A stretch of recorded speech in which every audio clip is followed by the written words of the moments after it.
So welcome to Holistic Care Happy Pets, Enriching Pet Health. I'm Dr. Jeff Grognet, and with me is Donna Middleton. Donna's journey into raw feeding started 13 years ago when she adopted a pup with some minor health issues that evolved into developing a very thin coat and shy behavior.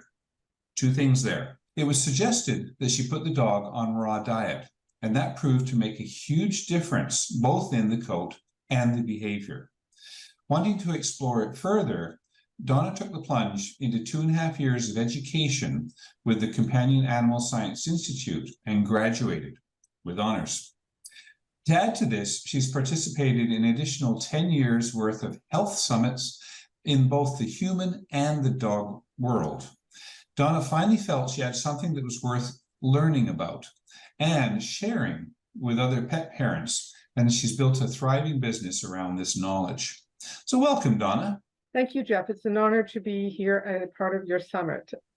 Okay, so anyway, the thing that you're going to be talking about is the impact of food on behavior. And you've got a couple of examples that you can share with us. So what's the first one? Well, the first one was that particular dog before I knew anything. Once we got her onto a healthy species appropriate diet, she became more confident. She wanted to learn. She was a cattle dog mix. I started putting her in classes. The more I taught her, the more she learned, and her confidence just built. And I thought that was just a coincidence. And then in one of my agility classes, one of my classmates, I was sharing with her the story of Sadie and her confidence and the raw feeding. And she says, She says, I've got a really shy dog at home.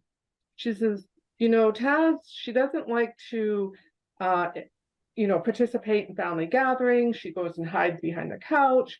When we take her for a walk, she is not paying any attention to her surroundings. She focuses on directly what's in front of her. She doesn't smell. She doesn't pee. She's not investigating her surroundings. She says, I'm going to try her on raw. And I said, oh, okay, well, let me know how that goes.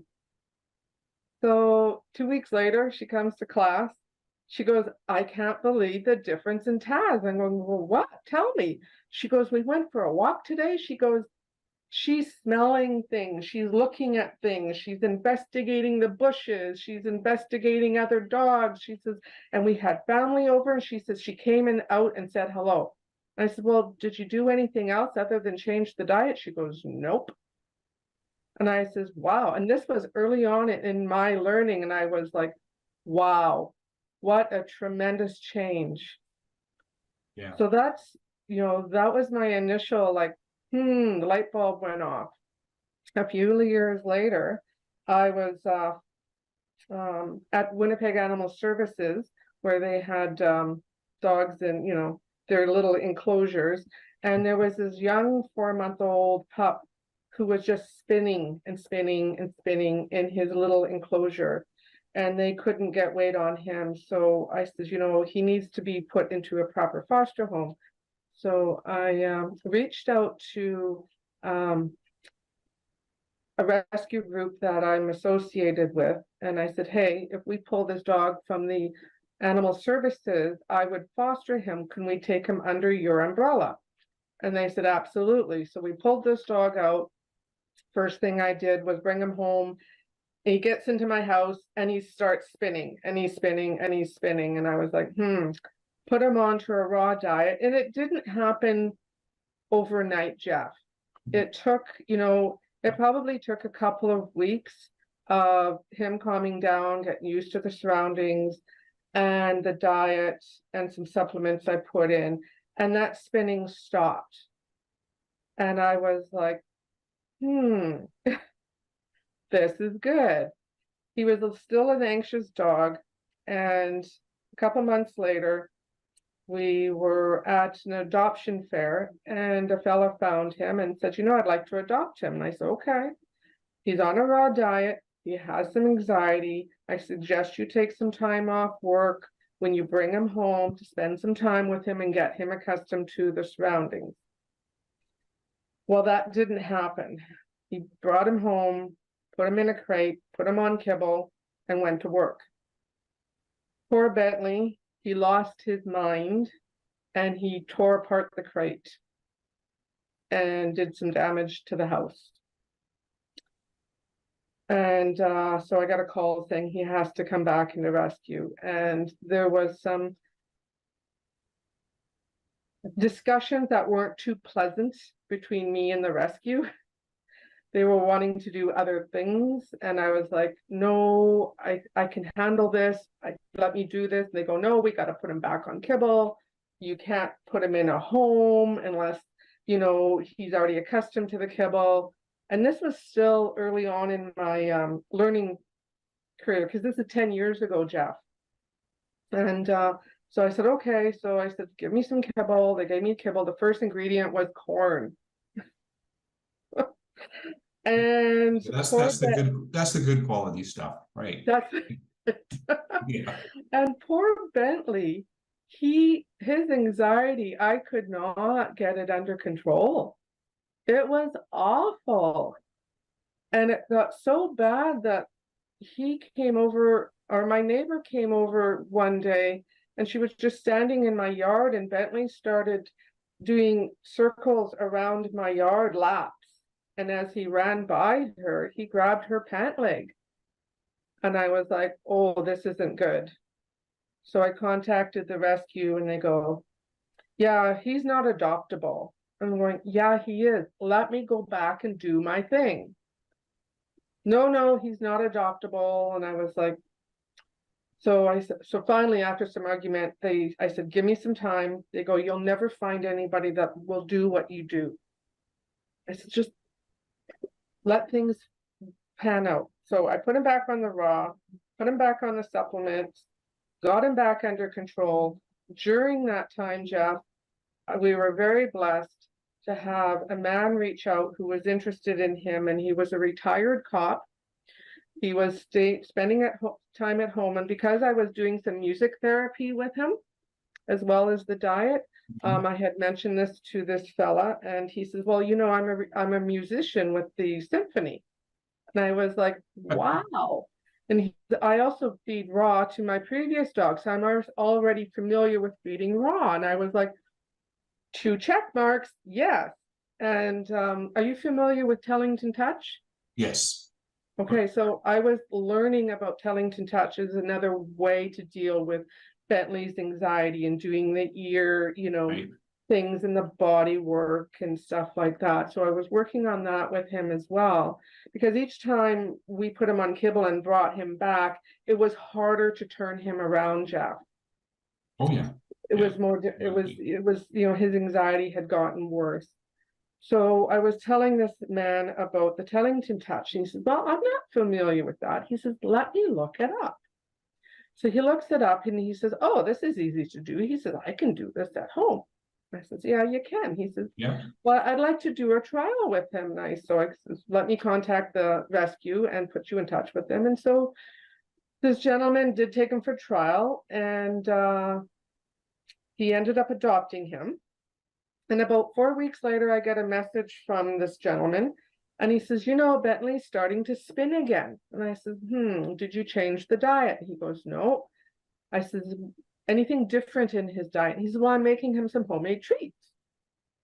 And I said, well, what are the ingredients? He says, well, wheat and honey and applesauce. And I went, bingo. I says, it's the wheat. I says, take him off of that. Let me know how it goes. So sure enough, the spinning stopped, the anxiety calmed down again. And he's had a great life. I went and had visited with him about 3 years ago. I connected with him and he says, hey, come on over for tea. He says, and come and see Bentley. And so this is like 7 years later, and Bentley is still doing well. He's, you know, he has his moments. If he gets into something he shouldn't eat. So there's definitely a connection between what he eats and his behavior and how it affects the brain. Yeah, I mean, the thing is, Bentley is that breed, and that is you're dealing with a herding breed. Right. And they're designed to be ready to go, like boom. Yeah. That's their forte. You know, and that is, we call it, they're sleeping in the barn, and then they go, and they go to work, and then they go back to sleeping in the barn. That's the ideal, okay, and that's what we should be doing, okay. Yeah. But as soon as you change that, and that is, gee, I'm sorry you're not getting 6 hours exercise today, Bentley. Then you start getting these other behaviors. I was in the spinning, and spinning is a pain. It's very hard to get under control, and a lot of times it's trying to get them to settle, and then it's medication and things like that. So we don't have a magic pill for spinning. So the fact that nutrition can have that much of an impact I'll qualify it in this particular dog, because it's not the end all for every dog that's spinning. No, because there's a shepherd that I've dealt with for probably about 8 years now, and it came to the owner as a spinner. And this dog was such a spinner, it would actually grab its tail and then just keep going around in circles. Yeah, Bentley did that too. Yeah, but he damaged his tail in the process. Oh no. Okay. Wow. So but he actually had a fracture in his tail, which brought up the question: is that the reason he went after it, or did he cause that? Don't know. Don't know. Yeah. But the thing is, and way back, food has been linked to behavior. And actually, I wrote a paper in the Canadian Veterinary Journal about that, and it was specifically about changing diet for quote aggression. Okay. So anyway, I'm glad Bentley turned around on this. I mean, that's well, correct. I do have a case. Sorry, go ahead. Yeah, but also the thing that you said is that, gee, you can change the behavior, but if you go back to the old diet, it's back. It's back, right? And then you got to work on it again. Right. And I do have an aggression case that was more recently. Yeah. The lady did write a whole story about it. You'll find it on my blogs, but it was a silver lab that she had hired me. Actually, she hired me because the silver lab had was chronic ear infections, skin problems, allergy type skin, and she had hired me to help with that in the dog. And she didn't tell me too much about the dog's aggression towards the family members until later. But 2 weeks into the change of the diet, because we put the dog on a species appropriate diet, along with rebuilding the gut and dealing with leaky gut, which is connected with ear infections and the skin. 2 weeks later into the protocol, she messages me. She says, hey, Levi seems to be less aggressive. And I said, well, that's fantastic. She says, do you think it could be the change in the diet? And I said, absolutely.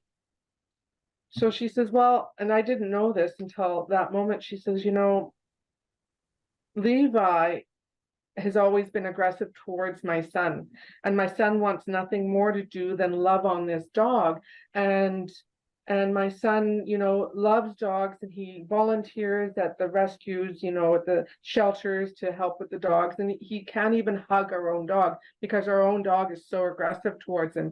And she says, I've hired an in-home behaviorist to help us with this dog, and he couldn't even resolve the problem. She says, the fact that you've resolved this problem with just diet and rebuilding the gut, she says, I'm floored.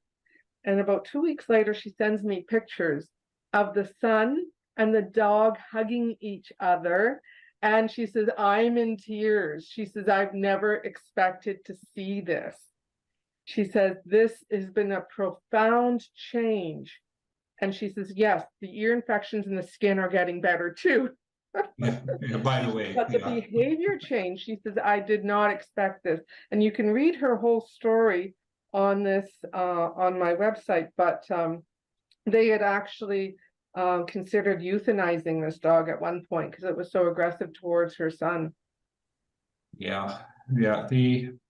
What we're now getting in terms of the holistic practitioners and the way they're researching is that diet obviously changes the microbiome. And the microbiome seems to be the thing that's linked more directly to behavior. And so what they're also doing now is they call it microbiome transfer. In other words, feeding poop from one dog to another dog. And if you have a dog that is aggressive, if you give it poop from a dog that isn't aggressive, it can actually modify its behavior. Wow. But the key is you need the substrate there. You need the base diet sorted out. Yes. And so that ties in with exactly what you're talking about in both of your cases, Donna. Right. And that is, hey, by changing the diet, you're using the diet, I can vaguely call it as a prebiotic. Yes. Therefore, you're getting your microbiome sorted out inside the dog, which then is reflected in the behavior of the dog. It's it's a fascinating world, and you keep seeing papers on it here and there that hey, yeah, that's having an effect. And there's a fair, especially with I call it timidity, a dog just being scared. That is a big one for microbiome transfer. So, and the gut brain connection, right? Yeah, between exactly. The gut and the brain, and they're learning more and more about how profound that connection is. Yeah. So with your diets, you're talking strictly a raw diet is the solution, Donna? Yeah, I put them generally on strictly a raw diet, but then we're also rebuilding the gut microbiome too with appropriate probiotics and prebiotics, and doing a little bit of cleanse of toxins, because as you know, certain toxins can cross the brain barrier. So, there's, a combination of things. But with my earlier cases, those were just diet only. Those were only diet changes that made those, behavior changes, putting them onto a species appropriate diet, because the species appropriate diet is so much easier to digest and absorb the nutrients. It's, it's like, I always use the analogy, it's like, you going to McDonald's and eating McDonald's every day for your life and going home and taking a multivitamin and say, okay, I'll be healthy now because I took a multivitamin with McDonald's. Well, it's processed. And can your body absorb and benefit from that? Well, everybody's answer was no. And I'm going, well, so why would it benefit your dog? Right? Yeah, that's exactly it. I always look at it from the standpoint that if you eat and drink really healthy, you probably don't need much in the way of supplements, right? But when they're on a kibble diet, commercial kibble diet, put it this way, the supplements probably will help some, but in terms of going all the way, we can't get there. No. You can't supplement a bad diet. No, you can't. You can't fix processed food. And my apologies for using McDonald's as an example. That's just one that everybody can relate to, because we all like that once in a while, but you can't live on it. Now and then. Hey, when I was in my 20s at university, McDonald's was a staple food. Yeah, me too. And I was young and I could take it.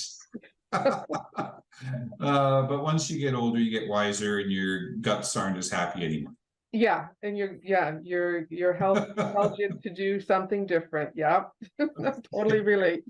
Okay, so do you have another case for us, Donna? Those were the most profound cases I have. All the other ones are like minor cases, working on dogs skin issues along with ear infections and that, and just balancing out the microbiome, and the people in general saying, hey, my dog seems to be more content, happier, is not having some dogs we call the zoomies, late at night when they're supposed to be sleeping. And it's like children, if you're going to give children candy before bed, what's going to happen, right? They're going to get the zoomies, they're going to get, I can't sleep thing. And so as soon as you put a child on, a more healthy diet, that can affect, their energy and calm them down and make them more, bearable for some of the kids. But with dogs, it affects them too. And some of the kibble have dye in them. Like they put little colored, red and orange to make it look pretty for us. And that dye can affect the brain and the behavior as well. Particularly red. That's where you go. You mean the dye doesn't make it healthier? No. There's studies and warnings on about red dye affecting the brain and the behavior. Yeah, that's true.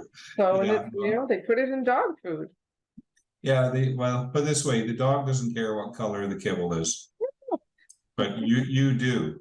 So therefore, you think that you're feeding something better. Yeah. So if I came to you with my dog and it's got skin problems, ear problems, and it's shy and stuff like that, and like you're talking about a raw diet, I just want to explore this one little thing just for everyone watching, and that is, what would you tell me in terms of feeding raw? What would be the go-to recipe for that or something? Well, usually with allergies, I like to go to a single protein and keep it really simple at first.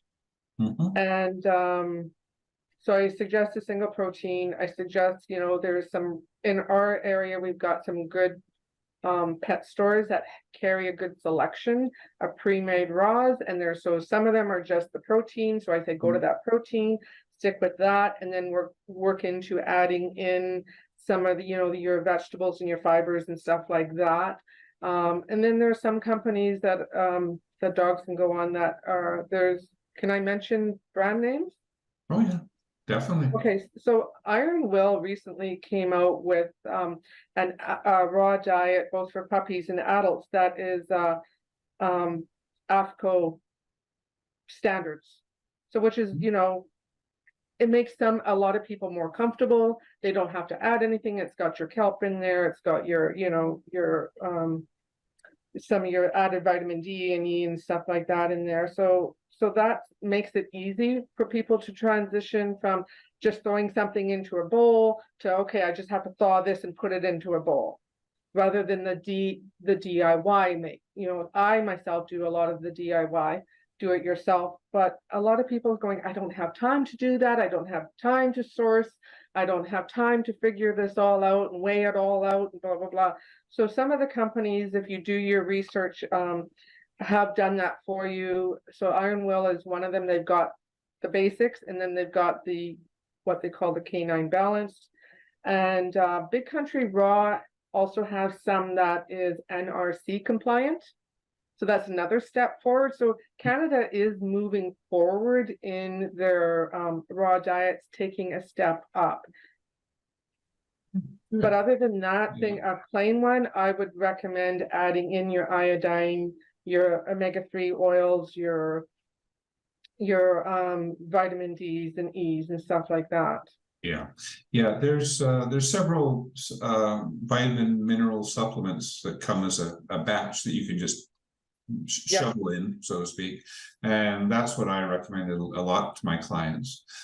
But the point, this is the point, when you first start on this journey, like you say, you're going to get a single protein and say, okay, feed that.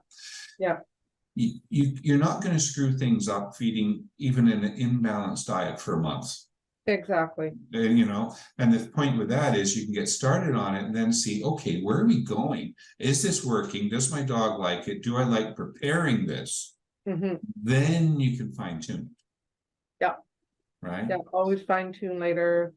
I always say, let's start here, and then you're comfortable with this, let's revisit and we can chat a little bit more about the fine tuning, give them, some more information.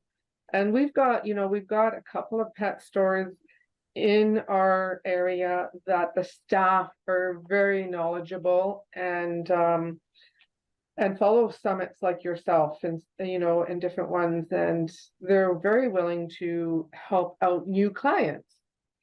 So yeah, I think this whole raw feeding is really on a good path, and it's become very popular. Yeah, that's what our dogs and cats get, period. You know, Yeah.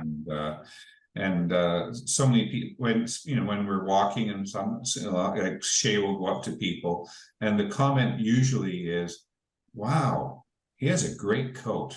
Right. You know, and how, you know, and the thing is, then you can go one of two ways. They can go, well, I feed raw, you know, and kind of hide that, you know, especially being a veterinarian. Yeah. Or you can say, well, that's what you call a raw coat. That's what I say. You know, that way you can sort of learn a little bit, but it has big impacts for sure. Okay. Yeah. So, and my clients will say the same thing. One of the first things they notice is the change in the coat and the skin. Yeah, it's usually 2 weeks for sure. Yeah, 2 weeks. Yeah, you'll see it do the conversion, and it's just, and the way I look at it is this way: when you have your kibble fed dog, you can pet them, and then with a raw fed dog, you can pet them, and the difference is when you pet them, then you go like that. The raw fed doesn't have a smell. No. You know, so yeah. So and the show dogs, you know, the people in the show world are spending a ton of money on products to make their dogs' coats look shiny and healthy. And you just change the diet, you don't need to spend so much. That's true. Yeah. Yeah, you don't need all the shampoos, conditioners, and all that stuff. You know, all the sprays and all. Yeah, no, you just change the diet and you'll have, you know, a good healthy coat. Okay.